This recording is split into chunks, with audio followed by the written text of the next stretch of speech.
السلام علیکم ورحمۃ اللہ.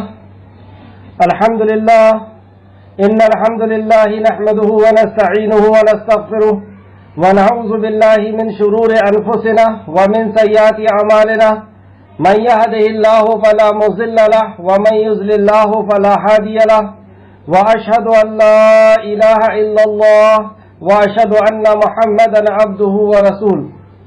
اعوذ باللہ من الشیطان الرجیم. یا ایہا الذین آمنوا اتقوا اللہ حق تقاته ولا تموتن الا وانتم مسلمون. بسم اللہ الرحمن الرحیم. یا ایہا الناس اتقوا ربکم الذی خلقکم من نفس واحدة وخلق منها زوجها وبث منهما رجالا كثيرا ونساء واتقوا الله الذي تساءلون به والأرحام إن الله كان عليكم رقيبا. يا أيها الذين آمنوا اتقوا الله وقولوا قولا سديدا يصلح لكم أعمالكم ويغفر لكم ذنوبكم ومن يطع الله ورسوله فقد فاز فوزا عظيما. اما بعد فإن خير الحديث كتاب الله وخير الهدي هدي محمد صلى الله عليه وعلى آله وسلم وشر الأمور محدثاتها وكل محدثة بدعة وكل بدعة ضلالة وكل ضلالة في النار.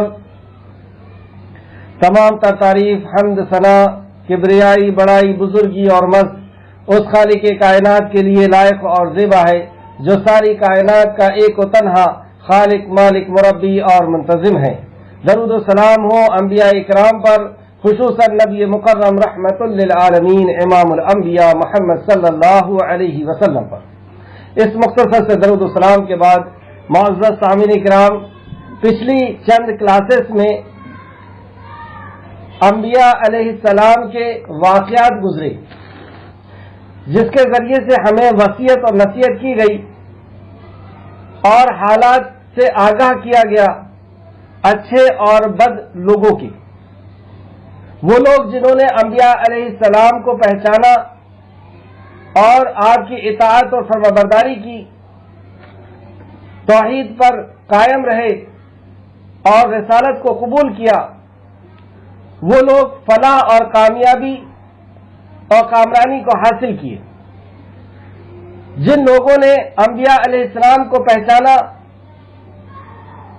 اللہ رب العزت کو پہچانا، لیکن اس کے بعد بھی انکار کیا، دنیا کو کی حاصل کرنے میں، دنیا کی چاہت میں انہوں نے آخرت کو جھٹلا دیا، آخرت کا انکار کر دیا، ایسے بدبختوں کا انجام ہمارے سامنے آیا کہ اللہ رب العزت نے انہیں کس طرح تہ و بالا کر دیا. آج کی کلاس میں توحید کا ذکر ہونے والا ہے کہ خالق اور مخلوق میں کیا فرق ہے. جو آیت مبارکہ آج کی کلاس میں آنے والی ہے اس میں اللہ رب العزت نے توحید کا ذکر کیا ہے اور شرک کے تعلق سے بہت وضاحت کے ساتھ، یوں کہیے کہ تفسیر کے ساتھ. اور آج آپ دیکھیں گے کہ آیت کی تفسیر کی ضرورت نہیں پڑے گی. آیتیں اتنی صاف، اتنی کلیئر ہے کہ آیت پڑھ کے ہی سمجھ میں آ جائے گا کہ خالق اور مخلوق میں کیا فرق ہے، کریشن اور کریٹر میں کیا فرق ہے. جیسے پچھلی کلاس میں، کل کی کلاس میں ایک بات گئی کہ اللہ رب العزت کے اچھے نام ہیں اور نام کے تعلق سے ہم جانتے ہیں لیس کمثلہ شیء وہو السمیع البصیر، کہ اللہ کے مثل کوئی نہیں. اور اس کے نام میں کجی کرنے والوں کو چھوڑ دو. اللہ رب العزت نے یہ فرمایا کہ جو صفات اللہ رب العزت کی ہے وہ صفات اگر ہم کسی اور کے اندر تلاش کریں گے، ہم اگر یہ عقیدہ بنائیں گے کہ جو صفت اللہ کی ہے وہ صفت کسی اور کی بھی ہے، اللہ سنتا ہے کوئی اور بھی سنتا ہے، اللہ دیتا ہے کوئی اور بھی دیتا ہے، اللہ حاجت روا مشکل کشا ہے کوئی اور بھی حاجت روا اور مشکل کشا ہے، اللہ اولاد دیتا ہے، اللہ زندگی اور موت دیتا ہے، کوئی اور بھی دیتا ہے، تو یہ اللہ کی صفات میں اگر ہم کسی کو شامل کریں گے تو یہی شرک ہے۔ اور شرک کا انجام ہم جانتے ہیں کہ شرک ایک ایسا خبیث گناہ ہے، ایسا بدترین گناہ ہے کہ جو پچھلی نیکیاں تک ختم کر دیتا ہے، دائرہ اسلام سے باہر کر دیتا ہے۔ شرک ایسا گناہ ہے کہ جو دائرہ اسلام سے بھی نکال دیتا ہے اور پچھلی نیکیاں ختم کر دیتا ہے، ہمیشہ ہمیش کی جہنم کا اس سے وعدہ کر دیا جاتا ہے۔ جو شرک کی حالت میں مر گیا وہ کبھی نجات پا نہیں سکتا، جنت کو اللہ نے اس کے لیے حرام کر دیا۔ مشرک کو ہی اللہ رب العزت نے کہا کہ جنگ کے اندر جہاں انہیں پاؤ انہیں قتل کر دو۔ مشرک سے کوئی تعلق یہاں تک کہ نکاح بھی نہیں ہو سکتا۔ شرک کے تعلق سے آج آیتیں آئیں گی۔ اللہ رب العزت سے دعا ہے کہ اللہ رب العزت ہمیں صحیح معنوں میں قرآن مقدس کو سمجھنے، اس میں غور و فکر کرنے، اس پر اخلاص کے ساتھ عمل کرنے کی توفیق اور رفیق عطا فرمائے، آمین یا رب العالمین۔ آیت نمبر 186، اعوذ باللہ من الشیطان الرجیم، من یضلل اللہ فلا ہادی لہ، جسے اللہ گمراہ کر دے اسے کوئی ہدایت دینے والا نہیں۔ ہدایت یہ اللہ رب العزت کا اختیار ہے، اور جو اللہ کا اختیار ہے اس میں کسی اور کا اختیار نہیں۔ جیسے سورہ مائدہ آیت نمبر 41 میں اللہ فرماتا ہے، اور جس کسی کو اللہ فتنے میں ڈالنا چاہے تو اس کے لیے آپ کچھ بھی اللہ کی ہدایت کا اختیار نہیں رکھتے۔ جسے اللہ ہی فتنے میں ڈال دے اسے کوئی ہدایت نہیں دے سکتا۔ پتہ یہ چلا کہ جو ہدایت کا حقدار ہے اسے اللہ رب العزت بخوبی جانتا ہے، اور اللہ رب العزت اسے ہدایت ضرور دے گا۔ جو ہدایت کا حقدار ہے، جو اللہ کی طرف رجوع کرتا ہے، جو اللہ کی طرف جد و جہد کرتا ہے، جو اللہ رب العزت کو حاصل و پانا چاہتا ہے، اللہ رب العزت اسے ہدایت دیتا، اور یہ اللہ ہی جانتا ہے۔ یہ اختیار اللہ رب العزت نے ہدایت کا کسی کو نہیں دیا۔ یہ ہے خالق، اور مخلوق کے اندر یہ طاقت نہیں۔ اور ہم بھی اس بات کو اچھی طرح سمجھ لیں کہ ہم کسی کے لیے یہ چیلنج نہیں کر سکتے کہ میں فلاں کو سمجھا دوں گا اور فلاں میرے ذریعے سے ہدایت میں آ جائے گا یا اس میں قرآن سمجھا دوں گا۔ یہ ہدایت کے اختیار صرف اللہ کو ہے۔ اللہ جسے چاہتا ہے، مطلب اللہ جانتا ہے کہ کون ہدایت کا حقدار ہے، اور اللہ اسے ہدایت دیتا ہے۔ اور آگے اللہ رب العزت فرماتا ہے، اور وہ نہیں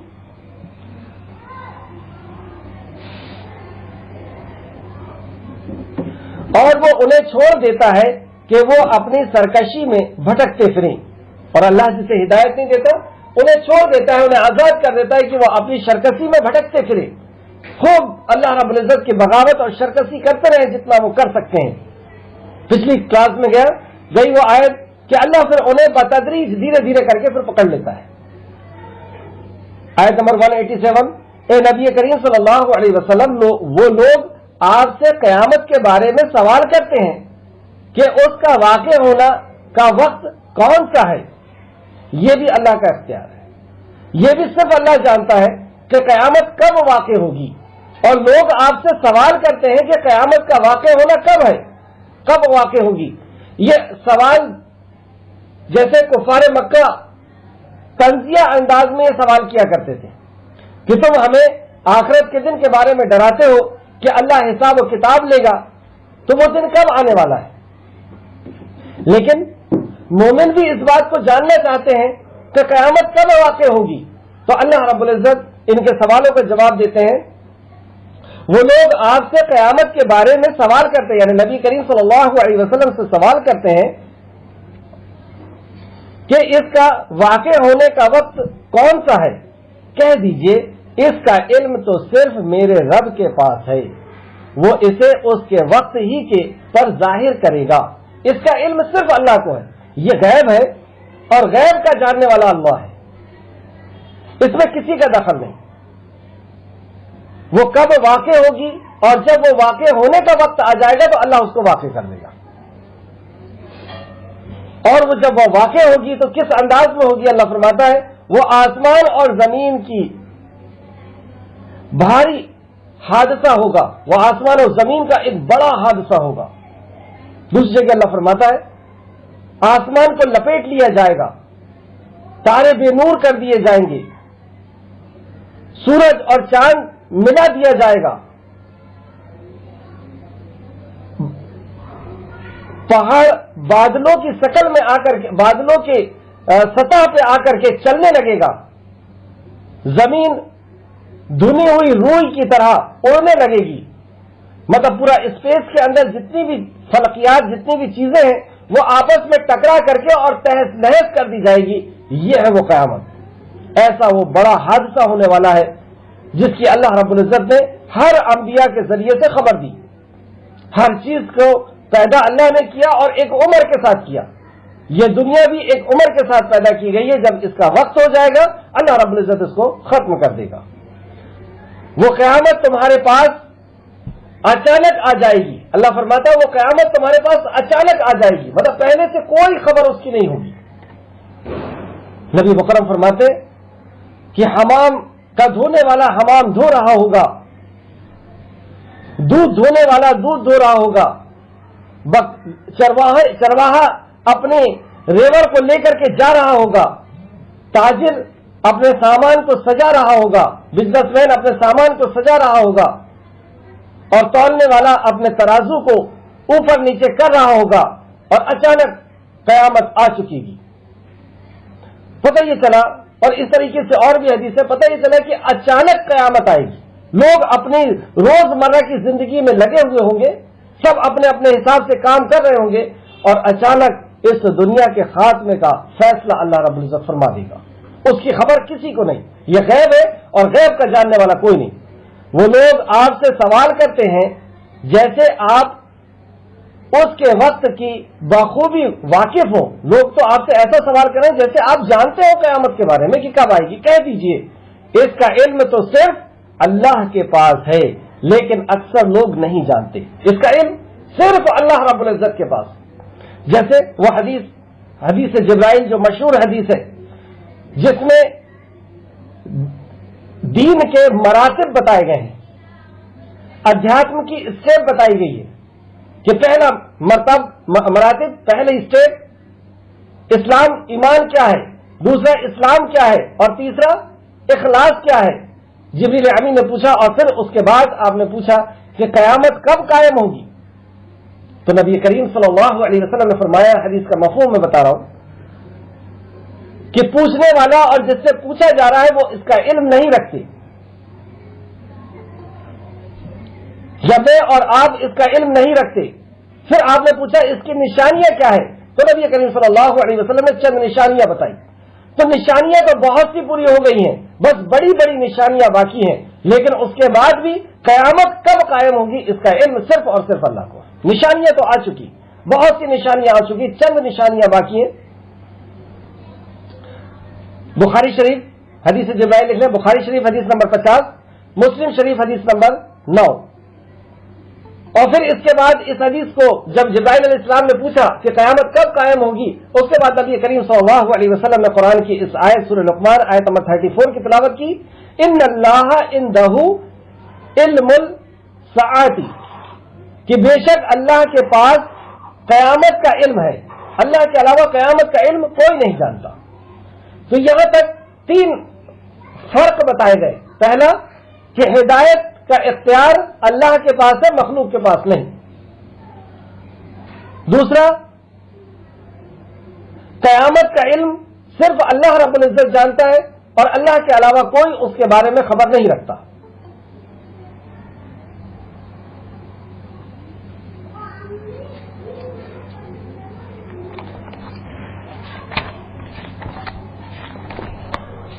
آیت نمبر 188، کہہ دیجئے میں اپنی جان کے لیے بھی نفع اور نقصان کا اختیار نہیں رکھتا مگر جو اللہ چاہے۔ اللہ اکبر، یہ نبی کریم صلی اللہ علیہ وسلم سے خطاب کیا جا رہا ہے کہ نبی کریم صلی اللہ علیہ وسلم آپ بتا دیجئے کہ میں اپنے نفع نقصان کا بھی اختیار نہیں رکھتا نبی کریم صلی اللہ علیہ وسلم وہ ہستی کہ آپ امام الانبیاء ہیں. انبیاء خود انسانیت کے سردار ہوتے ہیں اور انسانیت کے سرداروں کے سردار جن کے لیے مقام محمود کا وعدہ کیا گیا، جن کے لیے حوض کوثر کا وعدہ کیا گیا، جو شفاعت کروائیں گے، شروع کریں گے، وہ نبی جو رحمت للعالمین ہیں، وہ نبی کی جن کے اوپر کسی کا کوئی مقام و مرتبہ نہیں اللہ کے بعد. یہ ہے خالق اور مخلوق میں فرق. یہ ہے اللہ رب العزت میں اور بندے کے اندر کوئی یکسانیت نہیں. اللہ کی صفت کے اندر کوئی ملاوٹ نہیں، کوئی اس کے اندر شامل نہیں ہو سکتا. کہہ دیجئے میں اپنی جان کے لیے نفع اور نقصان کا اختیار نہیں رکھتا، تو اپنی جان کے لیے جب نفع اور نقصان کا اختیار نہیں رکھتے تو دوسرے کی جان کے لیے نفع اور نقصان کا اختیار کیسے رکھ سکتے ہیں؟ اور جب نبی کریم صلی اللہ علیہ وسلم کو یہ کہہ دیا گیا تو آپ کے بعد اب کون ہے جو نفع اور نقصان کا کسی کا اختیار رکھ سکتا؟ اور جب نفع اور نقصان کا اختیار نہیں رکھ سکتا تو پھر ان کے پاس جا کر کے اور نفع اور نقصان کی حاجت روائی اور مشکل کشائی کی نیت سے جانا اور ان کو دینے والا اور ان کو عطا کرنے والا سمجھنا، یہ سب شرک ہو گیا. پھر سے دیکھیں، کہہ دیجئے میں اپنی جان کے لیے بھی نفع اور نقصان کا اختیار نہیں رکھتا مگر جو اللہ چاہے، اور اگر میں غیر جانتا ہوتا تو بہت سی بھلائیاں حاصل کر لیتا اور مجھے کوئی تکلیف نہ پہنچتی. اللہ اکبر. کوئی تفسیر کی ضرورت ہے؟ آیت خود بالکل کلیئر. اور میں امید کرتا ہوں کہ آپ سب نے اپنا اپنا قرآن جو ہے وہ کھول کر کے رکھا ہے اور سب کے اندر وہی ترجمہ.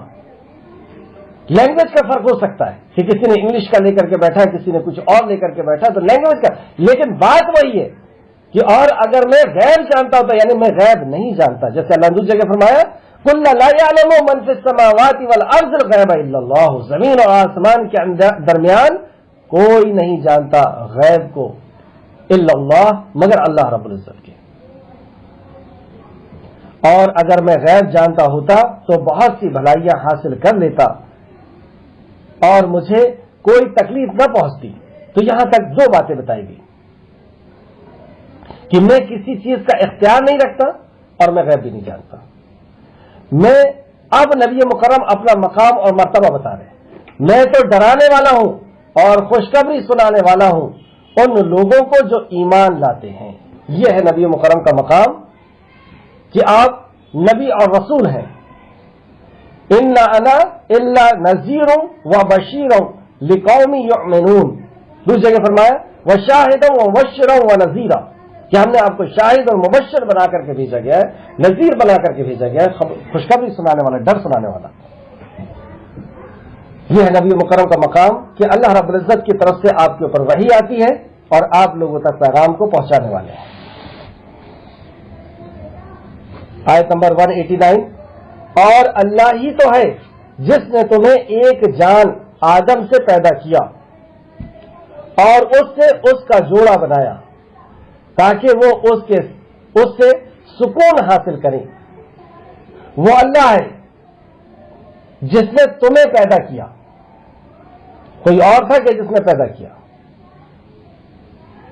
پہلا انسان کی پیدائش کے تعلق سے اللہ رب العزت بیان فرما رہا ہے. کس نے پیدا کیا؟ کون سا ماڈل اور کون سا سیمپل تھا؟ کون سا مشورہ تھا؟ صرف اور صرف اکیلے اللہ رب العزت نے پیدا کیا اور اس کی پیدائش میں کوئی نقص نہیں. اور پھر اس نے آدم کو پیدا کرنے کے بعد اس کے اوپر ایک احسان کیا، ایک بڑا انعام دیا اس کو کہ اسی کی پشت سے اس کی بیوی کو یعنی ماں حوا کو پیدا کیا اور اس میں ایک عبرت رکھی تاکہ وہ اس سے سکون حاصل کرے. جنس اسی جنس سے پیدا کیا. غور کریں اگر اس جنس سے نہ پیدا کرتا تو کیا حالت ہوتی؟ مطلب آدم ذات میں سے اگر جوڑا نہیں بناتا اللہ، جانور میں سے بنا دیتا تو ہم کیا کر سکتے تھے؟ جیسے سورہ حجرات آیت نمبر 13 کے اندر اللہ رب العزت فرماتا ہے، سورہ حجرات آیت نمبر 13، لوگ بے شک ہم نے تم کو ایک مرد اور ایک عورت سے پیدا کیا اور تمہاری قومیں اور قبیلے بنائے تاکہ ایک دوسرے سے کو شناخت کرو، مطلب ایک دوسرے کو پہچان کے لیے ہم نے الگ الگ قبیلوں میں تم کو بانٹا ہے، الگ الگ برادریوں میں تم کو بانٹا ہے۔ بے شک اللہ کے نزدیک تو تم میں زیادہ عزت والا وہ ہے، مطلب اللہ کے نزدیک تم میں زیادہ عزت والا، زیادہ افضل کون ہے؟ کیا پیسے والا ہے؟ کیا سید ہے، شیخ ہے، پٹھان ہے؟ کیا دولت والا ہے؟ کیا خوبصورتی والا ہے؟ کیا نسل والا ہے؟ اللہ فرماتا ہے لِتَعْرَفُوا إِنَّ أَكْرَمَكُمْ عِندَ اللَّهِ أَتْقَاكُمْ،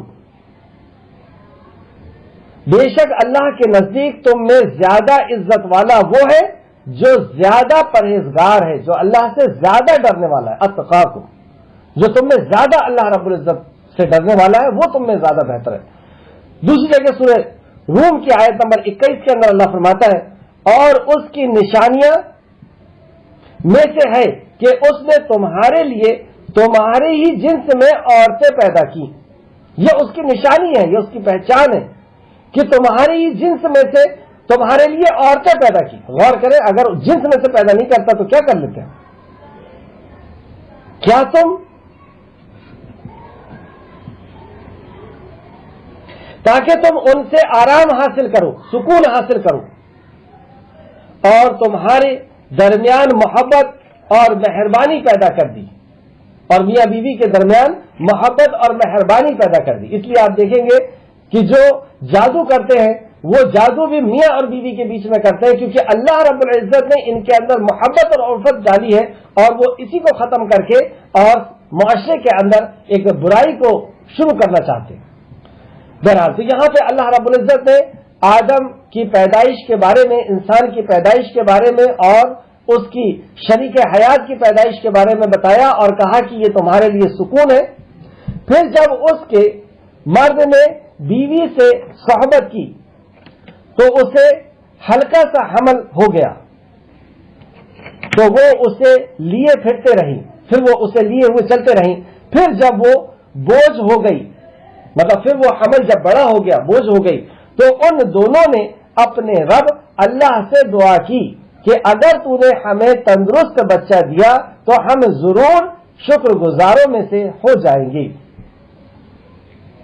جب بچے کی ولادت ہونے کی ہوتی ہے تو پورا گھر فکر اور پریشانی میں ہوتا ہے، ماں اور باپ کی نیند اڑی ہوئی ہے کہ کیسے ولادت ہوگی،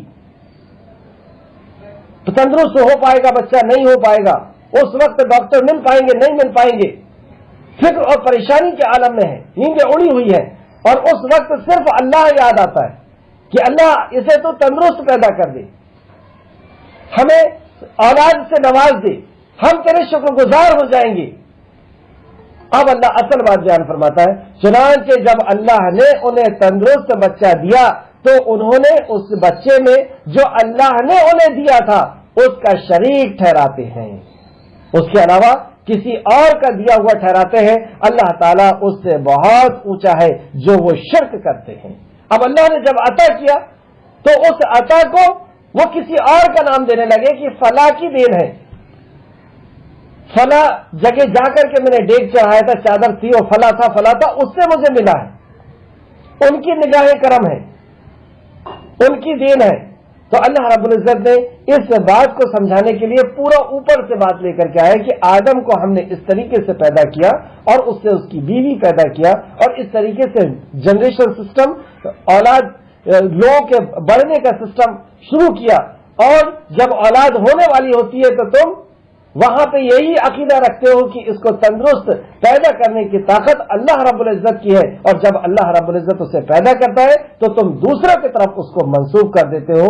یہ شرک ہے، یہ اللہ کے علاوہ کوئی اور نہیں کر سکتا۔ آیت نمبر 191، کیا وہ اس اللہ کے شریک ٹھہراتے ہیں جو کوئی چیز بھی پیدا نہیں کر سکتے جبکہ وہ تو خود پیدا کیے گئے ہیں۔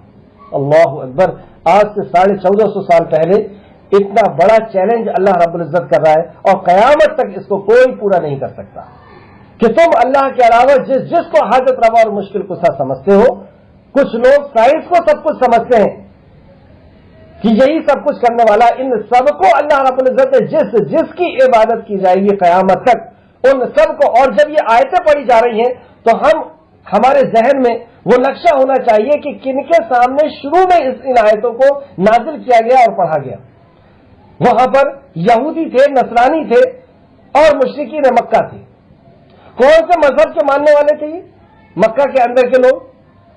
وہ سناتن دھرم وہاں نہیں تھا، وہ تو ہندوستان میں ہے، ہندو دھرم جس کو ہم کہتے ہیں۔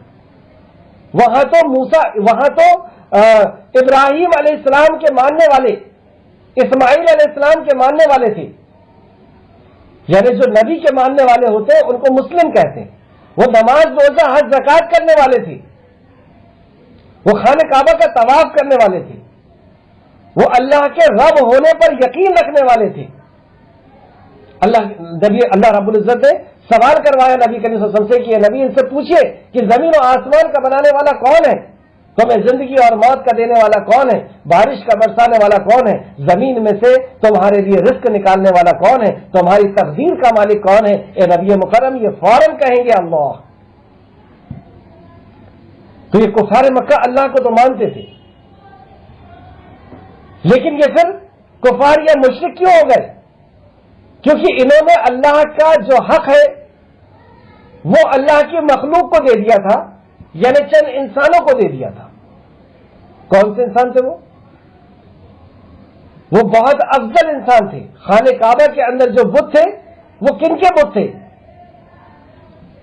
وہ لات، عزا، منات، جو اس دور کے بزرگ تھے۔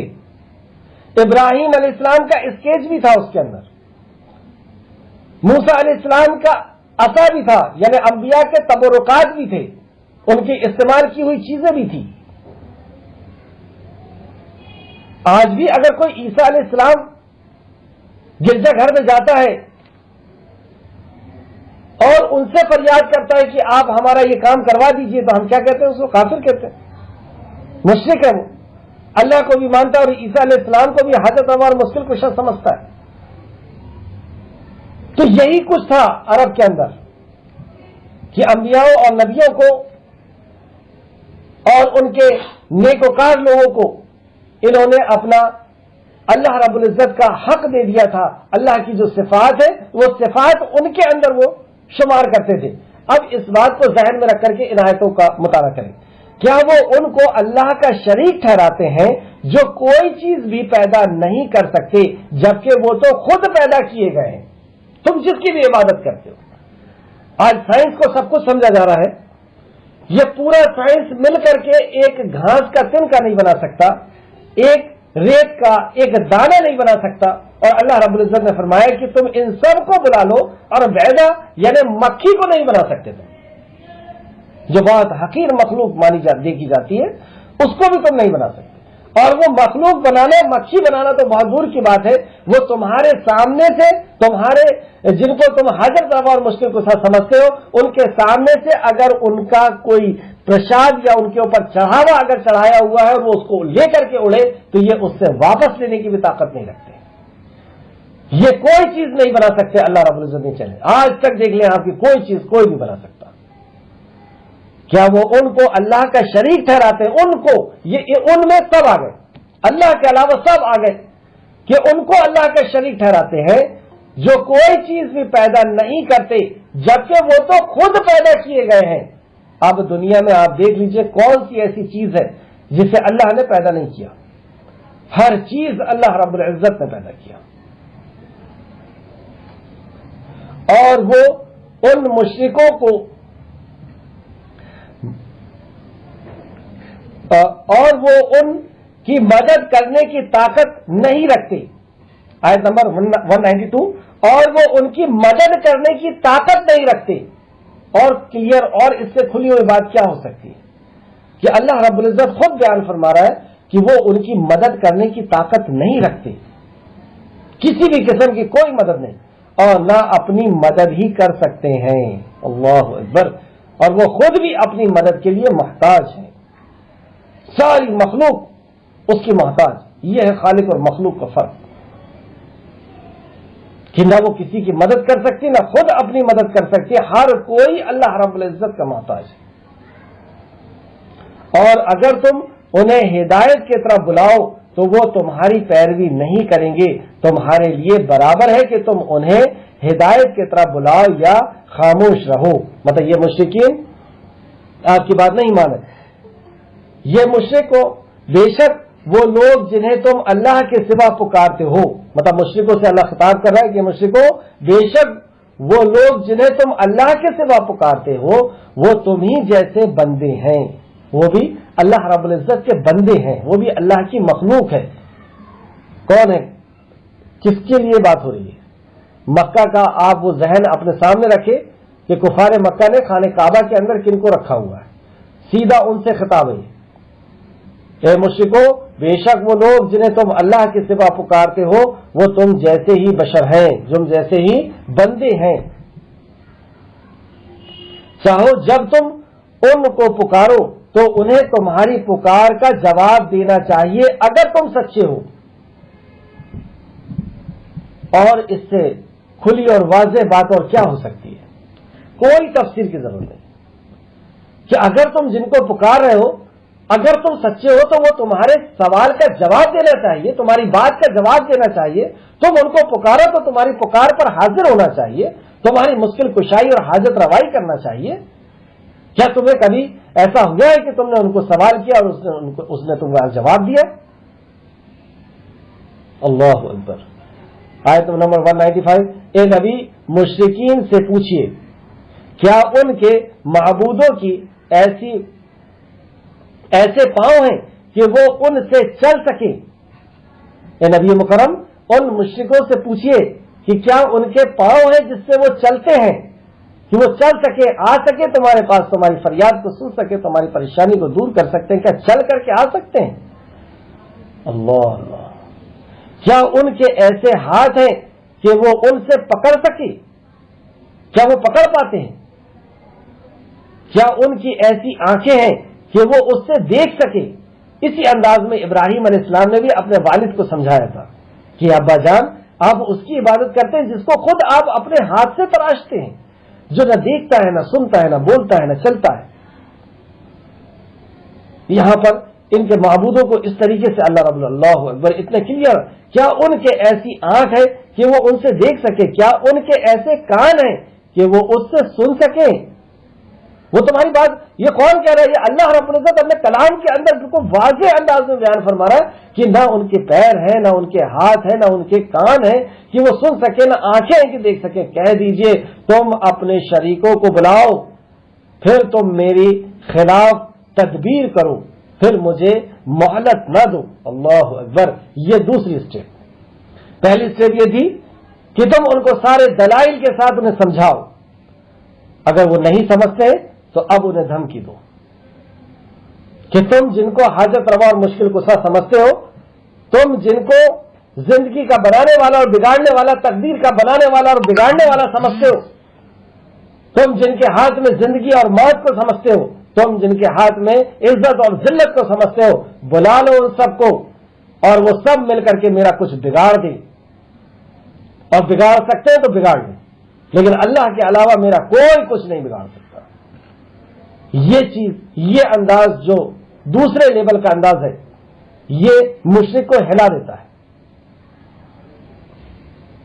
جیسے کوئی بابا ہے اور وہ دھمکی دے رہا ہے کہ میں ایسا کر دوں گا تو ایسا ہو جائے گا, پھونک دوں گا تو یہ ہو جائے گا, تعویذ پھینک دوں گا تو یہ ہو جائے گا.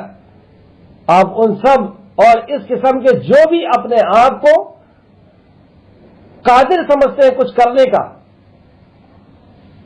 ان سب سے یہ چیلنج ایک توحید پرست کرتا ہے کہ تم جو کر سکتے ہو وہ کر لو, اور تمہارے جتنے شریک ہیں اور جتنے اللہ کے علاوہ تم جن کو حاجت روا اور مشکل کو سمجھتے ہو ان سب کو بلا کے لے آؤ, اور تم جو کر سکتے ہو مجھے مہلت نہیں دینا.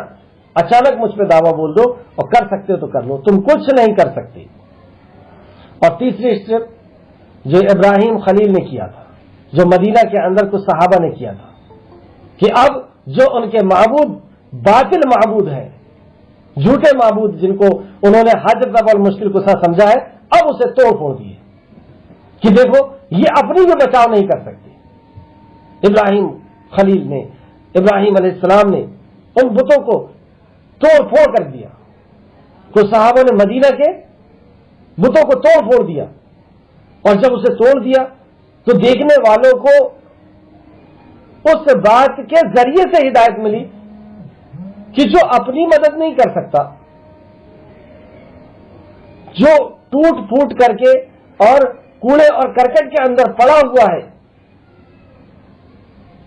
بنو سلمہ کا جہاں پہ کچرا پھینکا جاتا ہے وہاں پر یہ پڑا ہوا ہے، اور دوسرے دن پھر پڑا ہوا ہے، تیسرے دن پھر پڑا ہوا ہے، تو بے ساختہ چیخ اٹھے کہ جس کے اوپر لومڑی پیشاب کرے، جو کتے کے ساتھ لپٹا ہوا پڑا ہو، وہ رب نہیں ہو سکتا، وہ دنیا کا بنانے اور چلانے والا نہیں ہو سکتا، وہ خالق اور مالک اور رازق نہیں ہو سکتا، وہ مدبر نہیں ہو سکتا۔ اور پھر انہوں نے اسلام قبول کیا۔ تو یہ 3 اسٹیپ، پہلا کہ ان کو ظاہری دلائل کے ساتھ انہیں سمجھانا، پھر جس چیز پر ان کی آستھا اور عقیدت ہے ان کو چیلنج کیے، کیا کر سکتے ہیں کرواؤ، تو اس سے ان کا جب وہ کچھ نہیں کر پاتے تو ان کی عقیدت ہلتی ہے، ٹوٹتی ہے کہ جن سے ہم اتنا ڈرتے ہیں، جن کا نام آ جاتا ہے تو ہم کھڑے ہو جاتے ہیں، جن کو اندھیرے میں رات میں بھی ہم جن کی یاد آ جاتی ہے تو ہم کانپ جاتے ہیں، یہ ان کو چیلنج کر رہا ہے، وہ ان کا کچھ بھی نہیں کر پا رہے، مطلب ان کے اندر کوئی طاقت نہیں ہے، اور جب اسی کو وہ ٹوٹتا پھوٹتا ہوا دیکھتے ہیں تو اور پھر عقیدت ان کی جو ہے وہ ختم ہو جاتی ہے۔ آگے آیت نمبر 196 پھر سے دیکھیں، کہہ دیجئے بے شک میرا کارساز تو اللہ ہی ہے جس نے یہ کتاب نازل فرمائی۔ اس کے پہلے کہہ دیجئے تم اپنے شریکوں کو بلاؤ، پھر تم میرے خلاف جو چاہو تدبیر کرو، پھر مجھے مہلت نہ دو، پھر دیکھو کہ میرا کیا بگاڑ سکتے ہیں۔ پھر سوالیہ انداز میں یہ بات کہی جا رہی ہے کہ بلا لو، کیا بگاڑ سکتے ہیں تم خود دیکھ لو، کہ اگر ان کے اندر کوئی طاقت ہوتی، وہ دیکھ سکتے ہوتے، بول سکتے ہوتے، پکڑ سکتے ہوتے، چل سکتے ہوتے، کچھ کر سکتے ہوتے تو وہ میرا کچھ کر لیتے، تو کچھ طاقت ہی نہیں تو کچھ میرا کر کیا پائیں گے؟ یہ تو نام ہی نام ہے جو تم نے اور تمہارے باپ دادا نے رکھ لی ہے۔ کارساز تو اللہ رب العزت ہے۔ آیت نمبر 196 کہہ دیجئے بے شک میرا کارساز تو اللہ ہی ہے جس نے یہ کتاب نازل کی، اور وہی نیک لوگوں کے کارسازی کرتا ہے، اور وہی بہتر کارساز ہے، وہی بہتر مولا ہے۔ اور جنہیں تم اللہ کے سوا پکارتے ہو وہ تمہارے مدد کرنے کی صلاحیت نہیں رکھتے۔ پھر سے سمجھانا تھا کہ تم جس کو بھی پکارتے ہو اللہ کے علاوہ، وہ مدد کرنے کی صلاحیت ہی نہیں رکھتے، طاقت ہی نہیں رکھتے، قوت ہی نہیں رکھتے، اور نہ وہ اپنی مدد کر سکتے ہیں، وہ خود بھی اپنی مدد نہیں کر سکتے تو تمہاری کیا کرنے والے۔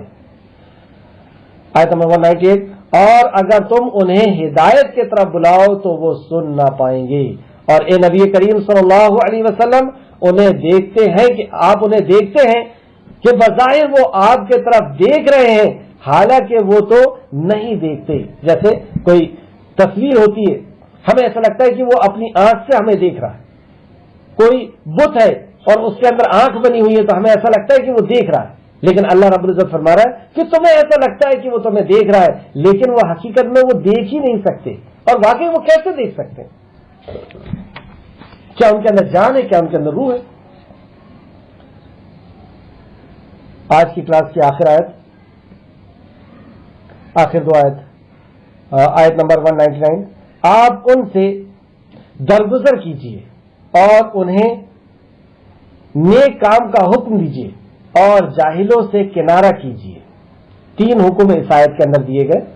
پہلا، آپ ان سے درگزر کیجیے، مطلب یہ جو آپ کی تکذیب کر رہے ہیں، آپ کا انکار کر رہے ہیں، آپ کو جھٹلا رہے ہیں، آپ کے معبود، آپ نے ساری کائنات کے خالق اور مالک کو جو جھٹلا رہے ہیں، آپ معاف کر دیجیے، درگزر کیجیے، مطلب یہ آپ کو جو آپ کے لیے جو ایکشن کر رہے ہیں آپ اس کا کوئی جواب مت دیجیے۔ دوسرا، اور نیک کام کا حکم دیجیے، مطلب وہ آپ کو پریشان کر رہے ہیں، آپ کو کوئی چیز نہیں دے رہے لیکن آپ ان کو بہتر دیجیے، آپ بہتر کیا ہے کہ نیک کام کا حکم کیجیے اور جاہلوں سے کنارہ کیجیے. مطلب جاہل اگر آپ کو تکلیف دیتا ہے، پریشان کرتا ہے، تو کیونکہ وہ جاہل ہے اس لیے اس کو بھی نظر انداز کیجیے. جبرائیل علیہ السلام سے نبی کریم صلی اللہ علیہ وسلم نے اس آیت کے بارے میں پوچھا.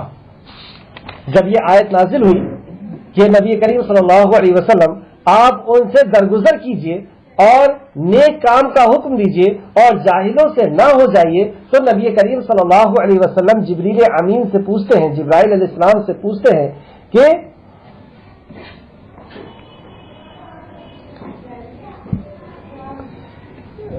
تو رسول کریم صلی اللہ علیہ وسلم نے فرمایا اس کی کیا مراد ہے. مطلب جبرائیل علیہ السلام سے نبی کریم صلی اللہ علیہ وسلم پوچھا کہ اس کی کیا مراد ہے، اس سے کیا مطلب ہے. تو جبرائیل علیہ السلام نے کہا اللہ تعالیٰ نے آپ کو یہ حکم دیا ہے کہ جو آپ پر ظلم کرے آپ اسے معاف کر دیجئے. مطلب جو آپ کو برا بھلا کہہ رہے ہیں لیکن آپ اس کو معاف کر دیجئے اور آپ کو جو آپ کو نہ دے آپ اسے دیجئے. مطلب وہی حق کی بات پہنچاتے رہیے، جو آپ کو نہ دے آپ اسے دیجئے اور جو آپ کی قطع تعلق کرے، مطلب وہی جاہل جو الٹی سیدھی باتیں کرے، قطع تعلق کرے، آپ اس سے مل کر رہیے. یہ جبریل امین نے بتایا.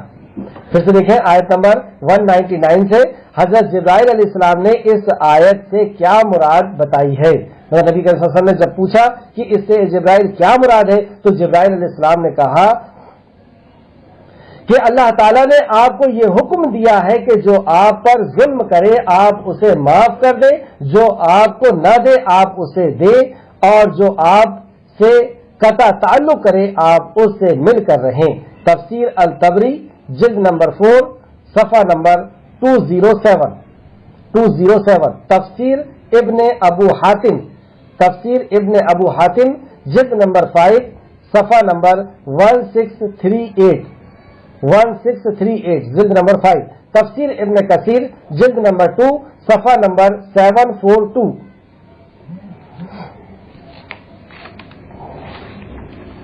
اس میں ہمارے لیے کیا درس ہے؟ سب سے پہلا یہ کہ آپ درگزر کیجئے. اگر یہ آپ کو ستا رہے ہیں، پریشان کر رہے ہیں تو ان کو درگزر کریں اور کیا کریں، ان کے لیے بھلائی کا حکم کرتے رہیں، انہیں اچھی باتیں بتاتے رہے اور جاہلوں سے کنارہ کرنے. مطلب ان کو بھی کوئی ان کا ایکشن نہیں لینا ہے. وہ اگر جو کچھ ہمارے اوپر کرتے، جیسے عمر فاروق خلیفہ وقت تھے اور آپ نے کسی کو بیت المال سے کچھ دینے کا حکم دیا تو جسے دیا جا رہا تھا وہ کہہ رہا ہے کہ آپ انصاف نہیں کرتے. عمر فاروق کو بہت جلال آیا، وہ اس کے طرف بڑھے.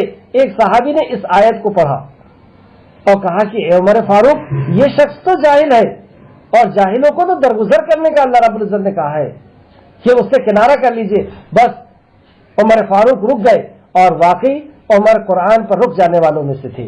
مطلب ہمارے صحابہ جو تھے جب اللہ کا کلام نبی کا فرمان آتا تھا تو وہ وہیں پہ رک جایا کرتے تھے. آیت نمبر 200. اور اگر آپ کو شیطان کا کوئی وسوسہ ابھارے تو اللہ کی پناہ مانگے، بے شک وہ خوب سننے والا خوب جاننے والا ہے.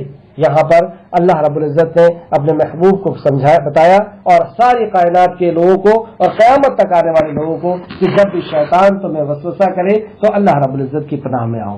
اللہ رب العزت سے دعا ہے کہ اللہ رب العزت ان عظیم آیتوں پر ہمیں مزید غور و فکر کرنے اور اپنا سارا عقیدہ اور ساری آستھا سب پوری دنیا کی ایک ایک چیز سے کاٹ کر کے صرف اور صرف اللہ رب العزت سے جوڑ دینے کی اور جوڑ لینے کی، ہم کو حنیف بن جانے کی، پوری دنیا سے کٹ کر کے ایک اللہ کا ہو جانے کی توفیق اور رفیق عطا فرما دے. آمین یا رب العالمین. یا اللہ ہمیں صحیح معنوں میں توحید، صحیح معنوں میں ہمیں اللہ تیرے اسماء الحسنہ کا علم اور تیری معرفت کا علم اور اللہ تیری ربوبیت کا علم، تیری الوہیت کے علم، تیری اسماء الحسنہ کا علم ہمیں سکھا دے. آمین یا رب العالمین. السلام علیکم ورحمۃ اللہ وبرکاتہ.